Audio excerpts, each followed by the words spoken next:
Bien,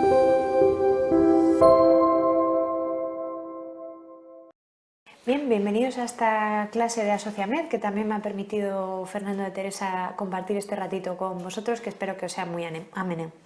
En este caso vamos a hablar de un paciente con debilidad. Bueno, yo siempre digo que qué pesados son nuestros médicos, maestros más veteranos, ¿no? Con eso de la exploración física y la anamnesis es lo mejor, las pruebas complementarias apestan, viva la medicina hipocrática. Pues es que tienen toda la razón, en realidad. Esto siempre es lo más importante. Y las pruebas complementarias, pues eso, son complementarias, ¿no? Me ayudan a diferenciar entre los diagnósticos diferenciales, pero rara vez dan un diagnóstico patognomónico. Y es que en el caso de la debilidad, chicos, es especialmente importante, ¿vale? Esto parece un viaje en el tiempo, ¿no? A tercero de medicina, como si nos estuvieran enseñando otra vez cómo se hace la historia clínica, esas famosas preguntas de ¿con qué lo relaciona? ¿Desde cuándo le pasa? Insisto, chicos, que en este caso es lo más importante. Por ejemplo, imaginaros que un paciente os dice que tiene una debilidad súbita que se corresponde con un territorio vascular. ¿El dónde? ¿Dónde está la debilidad? Pues es una debilidad que se corresponde con un territorio vascular y es súper aguda, súbita. ¿Eso qué es? Pues es claramente un ictus. Y muchas veces va a ser nada más y nada menos la exploración física la que nos va a decir dónde está el problema. ¿Es un problema de sistema nervioso central primera motoneurona? ¿Es un problema de segunda motoneurona? ¿O es un problema de la unión neuromuscular? ¿O es un problema del músculo? Es la exploración física la que nos va a decir dónde está el problema. Y como sabéis, cuando la exploración neurológica no es congruente con nada, pues puede ser simplemente que esa debilidad muscular sea psicógena. Bien, venga, pistas que nos da la exploración física. ¿Cuáles serán los hallazgos típicos de un síndrome de primera motoneurona? Pues vamos a tener unos reflejos exaltados, ¿vale? Vamos a tener una hiperreflexia, la respuesta cutáneo-plantar, es decir, el famoso Babinski va a ser extensor y la debilidad va a ser de amplios grupos musculares, ¿vale? Y la atrofia va a ser una atrofia por desuso y un tono aumentado, es como se conoce tradicionalmente como la parálisis espástica. ¿Y cuáles son los signos tipiquísimos de segunda motoneurona? Pues como recordaréis, los reflejos disminuidos o incluso abolidos completamente. Vamos a tener una respuesta cutáneo-plantar normal o también llamada flexora. La atrofia va a ser de grupos musculares más pequeñitos, más aislados. Sin embargo, la miotrofia va a ser algo precoz y bastante patente y aparecen estos signos tan típicos que son las fasciculaciones o las fibrilaciones. Y el tono va a ser disminuido, por eso se va a conocer a esta parálisis como la parálisis flácida. Vale, esto ya lo sabéis de sobra, pero yo os acabo de prometer que hay signos exploratorios típicos de cada afectación del sistema nervioso, ¿no? Primera, segunda motoneurona, es decir, nervio periférico, y qué hay de la placa motora, de la unión neuromuscular o del músculo. ¿Podríamos decir que hay algún hallazgo típico? Bueno, pues como todo en medicina no puedes poner la mano en el fuego, no te puedes jugar tus pertenencias más queridas, pero sí que hay datos típicos. Por ejemplo, las mialgias son bastante típicas tanto de la unión neuromuscular como de la afectación muscular primaria, sobre todo de la afectación muscular primaria. Los calambres también van a ser típicos de la afectación muscular primaria. Y un signo que conocéis, que es la miotonía. ¿Os acordáis de la atrofia miotónica de Steinert? ¿Qué es lo que le pasaba a estos hombres? Que te daban la mano, ¿no? Apretaban la mano, pero cuando contraían la mano, ¿qué les pasaba? Que eran incapaces de relajarla. Eso era la miotonía. Pues eso es un dato típico en general de la afectación muscular.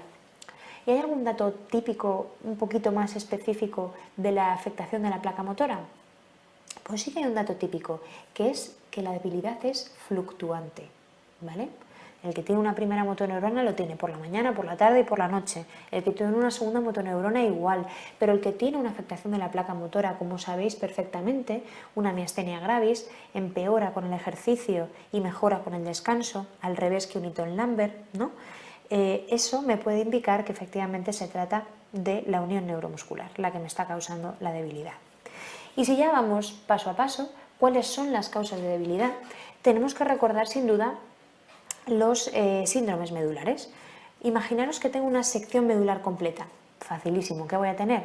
Debilidad bilateral por debajo del lado de la lesión, por afectación de la primera motoneurona, y afectación bilateral por debajo de la lesión de la sensibilidad tanto epicrítica como protopática. Recordar un síndrome muy importante, que es el síndrome de Brown-Séquard, más fácilmente conocido como hemisección medular, es decir, ¿qué me pasaría si solamente me falla la mitad de la médula? Bueno, pues obviamente voy a tener debilidad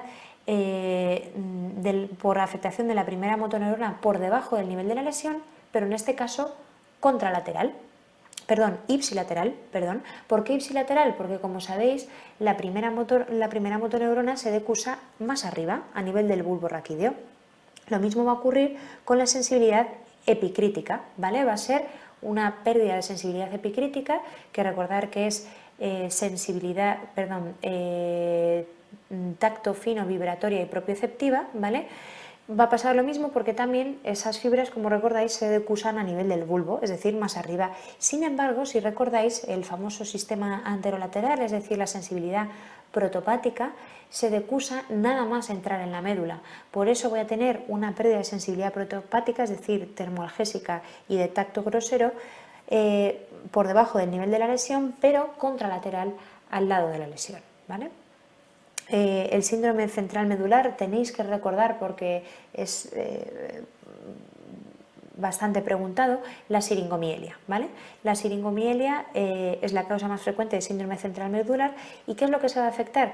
Pues como se afecta el centro de la médula, lo primero que se va a dañar son precisamente esas fibras que dan la sensibilidad termoalgésica y de tacto grosero, que se decusaban justo nada más entrar. Pasan por todo el medio, para que nos entendamos, por lo tanto son las primeras que se dañan. Obviamente, a medida que la lesión va creciendo, pues va dañando otro tipo de fibras, pero lo más típico es esto. Afectación solo de las columnas posteriores. ¿Qué va por los cordones posteriores? La sensibilidad epicrítica, es decir, voy a tener una afectación bilateral y por debajo del nivel de la lesión del tacto fino, de la propiocepción y de la sensibilidad vibratoria. Y sobre todo tenéis que recordar que es muy típico el signo del ermite, que es que al hacer una flexura cervical se nota como calambres a lo largo de toda la región cervical, y que típicamente lo producen tanto la radioterapia como la esclerosis múltiple, como la sífilis, ¿vale? La famosa tabes dorsal, como la mielopatía cervical, ¿vale? Son las enfermedades más típicamente asociadas a un síndrome de columnas posteriores. El famoso síndrome posterolateral, que sería asociar a esto, es decir, a la afectación de columnas posteriores, la afectación de la primera motoneurona, ¿vale? Por lo tanto, asociado a esto, además tendría debilidad bilateral por debajo del nivel de la lesión, y tenéis que recordar fundamentalmente el déficit de B12, ¿no? Y eso tiene un nombre propio horrible y poco lógico, que es la degeneración combinada subaguda de la médula, ¿vale? Y finalmente, un síndrome un poquito raro es el síndrome medular anterior, que sería secundario a un infarto en el territorio de la arteria espinal anterior, que me va a dar básicamente afectación de todo, es decir, debilidad bilateral por debajo del nivel de la lesión, pérdida de la sensibilidad protopática, ¿vale?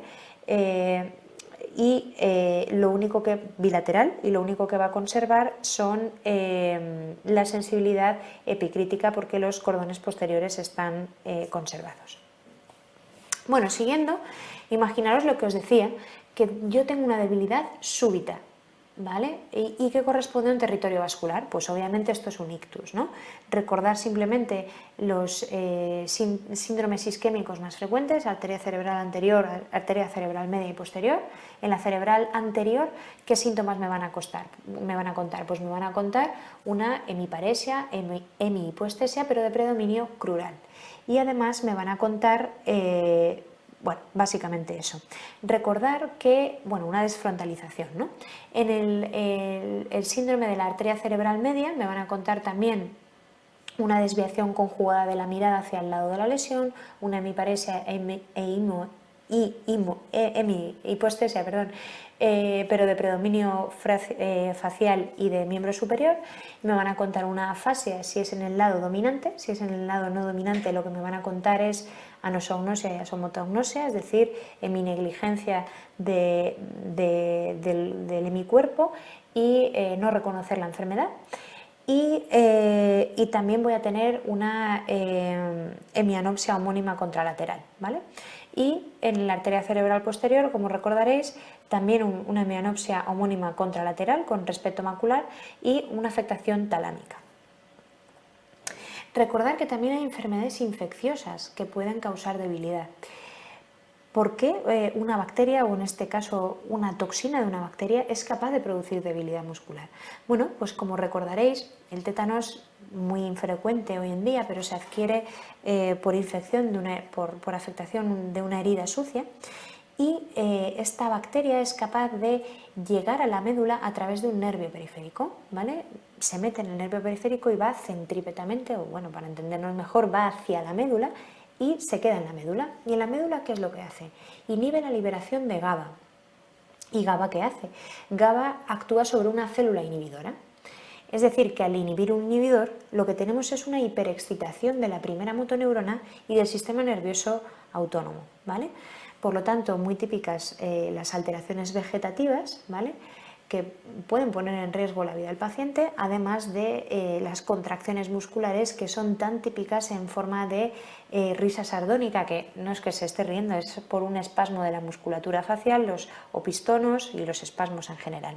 El diagnóstico es fundamentalmente clínico y recordar que para el tratamiento necesito desbridamiento, desbridar bien esa herida, gamma-globulina antitetánica, metronidazol, y siempre pensar en las intervenciones de soporte, porque si este paciente tiene una debilidad, por ejemplo, del diafragma, puede tener una parada respiratoria y puede ser un cuadro muy grave y hay que vacunar de forma inmediata. Por supuesto, las enfermedades degenerativas del sistema nervioso central también van a ser causa de debilidad. ¿Y cómo me puedo dar cuenta de que lo que le pasa a mi paciente, es decir, la causa de su debilidad, es, por ejemplo, una ELA, una esclerosis lateral amiotrófica? Bueno, pues como sabéis, es una enfermedad degenerativa que es más frecuente en hombres que en mujeres. Hay formas familiares, pero fundamentalmente son esporádicas, y me voy a dar cuenta, insisto, porque voy a tener a la vez datos de primera y de segunda motoneurona en la exploración física. Y muy típicamente, y esto es lo más importante y es lo que me va a permitir diferenciar un tipo de debilidad de otra, es que esa afectación va a ser típicamente distal y asimétrica. Veis aquí en esta imagen un dato clínico muy típico, que es la amiotrofia de la eminencia tenar, y esas manos en garras secundarias también a la debilidad. Y recordar que a veces es lo que ayuda, que es lo que no hay en, por ejemplo, la ELA, ¿no?, que es alteraciones sensitivas. No hay tampoco alteraciones oculomotoras ni autonómicas, y desgraciadamente tampoco hay alteraciones cognitivas. No hay un tratamiento curativo, como sabéis, hoy en día, y el único tratamiento de momento para esta enfermedad que ha demostrado bueno, pues discretas mejorías es el riluzol. Bien, hay otra enfermedad degenerativa del sistema nervioso central que debemos recordar, porque es la ataxia hereditaria más frecuente que hay, que es la ataxia de Friedreich. Algo que debemos recordar, que siempre gusta mucho preguntar, es que es una de esas enfermedades por expansión de tripletes. Si recordáis, también lo son la corea de Huntington, el síndrome X frágil y la distrofia miotónica de Steinert, ¿vale? Bien, ¿qué es lo que pasa en esta enfermedad? Pues mirad, aquí os pongo un esquemita, porque si recordáis, lo primero que se afecta es ese ganglio dorsal, ¿vale? Y después de esa afectación del ganglio dorsal, de la médula, vamos a tener una afectación retrógrada y otra anterógrada, ¿vale? Vamos a empezar por la afectación retrógrada. ¿Retrógrada dónde? Pues fijaros, el daño va a progresar hacia los cordones posteriores, es decir, afectación de la sensibilidad epicrítica, y va a afectar también al sistema lateral de la médula, es decir, a la primera motoneurona, ¿vale? Estos pacientes van a acabar en silla de ruedas muy prontito. Y además va a haber una afectación, como decíamos, anterógrada, es decir, que voy a tener todos los datos de afectación de ¿qué? De nervio periférico, de segunda motoneurona. Voy a tener alteraciones sensitivas, alteraciones motoras y alteraciones vegetativas congruentes con una afectación de nervio periférico. Esto es una enfermedad sistémica, chicos, por lo tanto, además de tener más afectación a nivel sistémico como cifoscoliosis, pies cabos, diabetes o incluso déficit de vitamina E, ¿qué es lo que va a matar a estos pacientes? La afectación cardíaca. Bueno, tenemos también causas inmunomediadas de debilidad, ¿no? El síndrome de Guillain-Barré, que en realidad tiene un nombre menos chulo, menos bonito, pero más lógico, que es la polirradiculopatía aguda inflamatoria, pues eso, ¿no? La polirradiculopatía aguda inflamatoria desmielinizante, ¿vale? Y con eso lo hemos dicho todo, ¿verdad? ¿Cómo voy a saber que mi paciente lo que tiene es un Guillain-Barré, que es el nombre más conocido? Bueno, pues como todos sabéis, básicamente casi todos los pacientes nos van a contar un antecedente como unas 4 semanas antes de una infección respiratoria o una infección gastrointestinal, y después, como sabemos, esta infección de alguna manera ha vuelto loco al sistema inmune, y el sistema inmune, en vez de atacar a esa bacteria o ese virus que ha producido una infección respiratoria, empieza a atacar mi nervio periférico, polirradiculopatía, ¿vale? La cuestión es, ¿qué nervio periférico? Pues como sabéis, esta afectación va a ser bilateral y simétrica y típicamente va a empezar en miembros inferiores y va a progresar hacia arriba, hacia arriba, hacia arriba, hasta causar algo tan grave como una parada respiratoria, una insuficiencia respiratoria, incluso una parada respiratoria. Segunda motoneurona, recordar, afectación bilateral, simétrica y ascendente hasta causar una tetraparesia. Como es una segunda motoneurona tendré arreflexia, y como es una segunda motoneurona puedo tener también síntomas sensitivos, pero cuidado, como todos sabéis, esos síntomas sensitivos suelen ser parestesias solo en miembros inferiores y que ocurren solamente al inicio de la enfermedad. Bien, ¿qué pruebas me pueden ayudar al diagnóstico? Pues como sabéis, la punción lumbar si encuentro una disociación albuminocitológica. ¿Esto qué era? Mucha albúmina, y llama la atención que para tanta albúmina pocas células, ¿no? El electromiograma también me va a ayudar a confirmar el diagnóstico y por supuesto también a establecer un pronóstico, es decir, cómo de dañadas están esas fibras. Lo más específico obviamente va a ser un enlentecimiento en la velocidad de conducción, por eso es una enfermedad desmielinizante. Al quitar mielina lo que hago es que el impulso vaya más despacio, pero esto, chicos, puede tardar en aparecer, ese dato tan específico y tan típico, y es posible que lo único que vea sea el primer hallazgo, que es la ausencia, abolición de las ondas F. Tratamiento, inmunoglobulinas intravenosas o plasmaféresis. Y obviamente siempre hay que plantear el soporte ventilatorio, monitorización, meter en una UBI, por lo que digo de esa progresión que puede llegar a condicionar una insuficiencia respiratoria e incluso una parada. Bien, y no podemos olvidar esas enfermedades de la placa motora, que a veces el único dato orientativo puede ser, oye, que mi debilidad es fluctuante, que eso es un poco extraño, ¿no? O sea, a veces sí tengo debilidad, a veces no. Bien, sin duda la más frecuente de ellas es la miastenia gravis, ¿vale? Y es de hecho la enfermedad autoinmune mejor caracterizada de todas. ¿Qué es lo que ocurre en la miastenia gravis? Pues como sabéis, tenemos autoanticuerpos que van ¿contra qué? Contra el receptor posináptico de acetilcolina, ¿vale? Os recuerdo que tenemos neurona y espacio, hendidura sináptica. Entonces, lo que tengo es un canal de calcio, ¿vale?, que cuando se activa la neurona inicial, el canal de calcio se abre y el canal de calcio abierto permite que entre calcio, y ese calcio estimula la liberación de acetilcolina. La acetilcolina sale de la primera neurona, va a la hendidura sináptica y va al receptor postsináptico para activar a la siguiente neurona. Bien, pues lo que ocurre es que tengo autoanticuerpos contra el receptor postsináptico de la placa motora, ¿de acuerdo? Está claro que de alguna manera el timo está implicado porque, como sabéis, en el 65% de los pacientes hay hiperplasia y en un 10% timoma. ¿Y qué ocurre con las otras dos principales afectaciones de la placa motora? Bien, el Eaton-Lambert, lo que ocurre es que tengo autoanticuerpos presinápticos porque son en ese canal de calcio inicial, ¿vale? Y en el botulismo lo que ocurre simplemente también es un problema presináptico porque lo que hace esa toxina botulínica es impedir que se libere la acetilcolina de ese receptor presináptico, ¿de acuerdo? Bien. Sexo y edad. Como sabéis, es una enfermedad típicamente de mujeres, es mucho más frecuente en mujeres que en hombres, pero curiosamente hay una diferente presentación en cuanto a edad en hombres y en mujeres. En mujeres suele ocurrir en 20 y 30 años y en varones en torno a 50-60 años. El Litton-Lambert en general es de predominio masculino por encima de los 40 años y en el botulismo no hay edad. Pero sí que es cierto, no hay edad ni es sexo predominante, pero sí que es cierto que es la forma de afectación de placa motora más frecuente en lactantes. Bien, lo más frecuente en la miastenia gravis, como sabéis, es tener una afectación exclusivamente extraocular. Pero también es cierto que la mayor parte de esos pacientes que solo tienen esa afectación extraocular, antes o después, sobre todo en los 2 primeros años de la enfermedad, va a haber una forma generalizada. Cuando es generalizada, va a ser sobre todo de predominio en miembros inferiores. Y algo muy típico y que nos va a permitir diferenciarlo del botulismo es que es una afectación asimétrica, ¿vale? Mientras que en el Litton-Lambert suele ser un cuadro sistémico de predominio en miembros inferiores y esa afectación sistémica en un 70% de los casos, es decir, también bastante frecuente, puede dar afectación extraocular. Recordar que en la miastenia gravis tanto los reflejos como las pupilas como la afectación autonómica es muy infrecuente, mientras que sí puede ocurrir en el Litton-Lambert y en el botulismo. Y lo que ya hemos comentado antes, ¿no? Es fluctuante. ¿Por qué? Pues porque en la miastenia gravis mejora con el ejercicio y empeora con el ejercicio y mejora con el descanso, y en el Litton-Lambert ocurre al revés.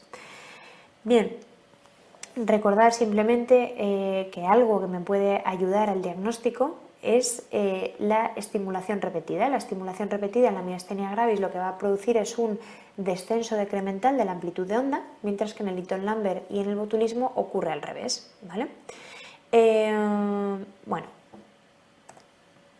y ahora en cuanto a las miopatías inflamatorias, imaginaros que el paciente dice, bueno, yo tengo una debilidad, yo qué sé, pues de la cintura escapular sobre todo, o de la cintura pelviana, y esa debilidad es progresiva, no ha sido especialmente súbita, tengo muchísimo dolor, no solamente debilidad, que cuidado, esto puede existir o no, y además tengo afectación cutánea, tengo afectación de la piel, ¿vale?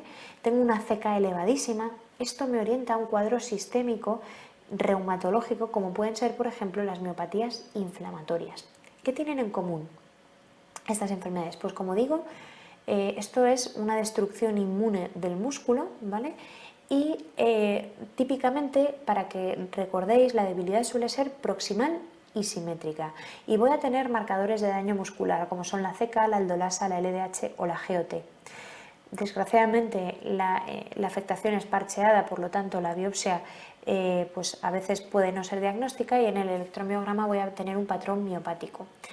Y lo más importante, como digo, es la afectación sistémica, es decir, no se queda la enfermedad solo en el músculo. ¿Cuáles son los datos de afectación sistémica más frecuentes? Pues la afectación intersticial pulmonar, la afectación cardíaca, ¿no? Por ser también un músculo, claro que sí. Puedo tener miocarditis, alteraciones en el sistema de conducción, arritmias, bloqueos o incluso insuficiencia cardíaca. Y también hay músculo, ¿verdad? En la faringe, en la laringe. Pues claro, podré tener disfonía y podré tener disfagia también. Artritis, artralgias, Raynaud, calcinosis y afectación cutánea, sobre todo en la dermatomiositis, ¿verdad? De múltiples formas que habréis estudiado seguramente en derma. Pero como digo, que tengáis en la cabeza qué debilidad también pueden ser miopatías inflamatorias. Y por supuesto hay una lista interminable que no viene al caso de otras miopatías, por ejemplo, hereditarias, ¿no? Las más frecuentes, la enfermedad de Duchenne, ¿no? O la de Steinert que decíamos antes, por ejemplo. Bueno, un placer haber compartido este ratito con vosotros, espero que os haya servido de ayuda este repaso.